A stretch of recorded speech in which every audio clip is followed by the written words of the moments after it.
Bueno, en primer lugar, sabemos que sobre todo el Barcelona en Comú se mueve sobre los siguientes ejes, que son acabar con los desahucios, también acabar con la corrupción en política y mantener la educación y la sanidad. Bueno, más que eso, yo diría que los bloques principales que inspiran la candidatura y que creo que inspiran más candidaturas, ¿no? Porque estamos en un proceso ahora de cambio político profundo, son unos ejes que serían un poco más amplios. Uno, efectivamente, es la lucha contra la corrupción y contra las malas prácticas que hoy hacen que tengamos una crisis democrática sin precedentes. Otro sería el que tú vinculabas con desahucio, sanidad, educación, que es la garantía de derechos sociales básicos, ¿no? No se entiende que, habiendo los recursos suficientes, pues en nuestro país se estén vulnerando los derechos fundamentales y en nuestras ciudades también. Entonces, la garantía de los derechos sociales básicos como alimentación, vivienda, suministros, sanidad, educación, etcétera. Pero luego también habría otro eje, efectivamente, que es generar ocupación y luchar contra la precariedad, porque estamos en una crisis que no es solo política, sino que es también económica, y efectivamente una de las prioridades es generar ocupación y luchar contra la precariedad. Hay un punto que nos ha llamado la atención, se trata de una renta municipal complementaria. Sería en torno a 570 euros por familia.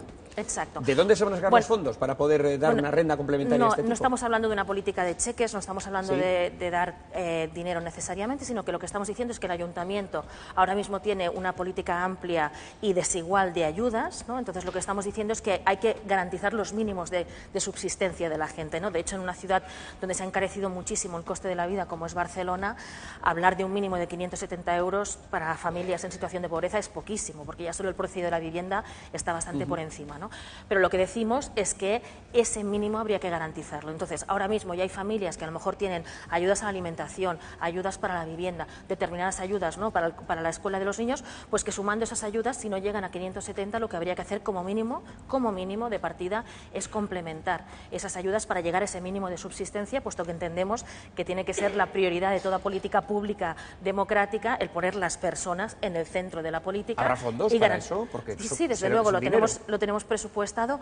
Bueno, en este caso estamos hablando de alrededor de hemos calculado que para el primer año de implementar esta medida hablamos de unos 25 millones de euros, que en realidad, que es mucho dinero, por supuesto, 25 millones de euros, pero si pensamos que ahora mismo el Ayuntamiento de Barcelona se está gastando más de 13 millones de euros en publicidad y propaganda, o si pensamos que el presupuesto general del Ayuntamiento ronda los 2.500 millones al año y que su capacidad de inversión anual casi alcanza los 400 millones, entonces vemos que esa cifra en realidad es relativamente pequeña comparado con el dinero que está manejando el ayuntamiento y que está destinando cantidades iguales o superiores a cuestiones que a nosotros nos parece que son mucho menos prioritarias que garantizar los mínimos de subsistencia de toda persona. Ha sido usted muy durada con la clase política dirigente actualmente. Una frase suya es la clase política actual es una mafia organizada. Una frase dura. Es una frase dura. Con quien igual luego tiene que pactar. Entiendo. Es una frase dura, sin duda, pero la situación actual es muy dura para muchísima gente, ¿no? Y la situación de la crisis democrática que está en nuestras instituciones es durísima y pone en peligro a nuestra democracia. Entonces, es frente a ello que muchísima gente, ciudadanía en general, ¿no? Como es mi caso, pero el de mucha otra gente, hemos dado un paso al frente para corresponsabilizarnos y salir de esa crisis democrática. Evidentemente, no se puede decir que todo el mundo que esté en política ni sea mafia, ¿no? ni que sea corrupto, para nada, no se puede caer en esa demagogia, pero sí que es cierto que hay unas clases dirigentes, hay pues eso, unas élites, ¿no? que han estado gobernando en connivencia con determinados intereses económicos, y de prueba de ello no son solo los casos generales de corrupción, que no son manzanas podridas aisladas, sino que son casos estructurales, ¿no? Pues ahí tenemos el caso Bárcenas, el caso Gürtel, el caso Pujol, en el caso de Convergencia y Unió, además de muchos otros casos, ¿no?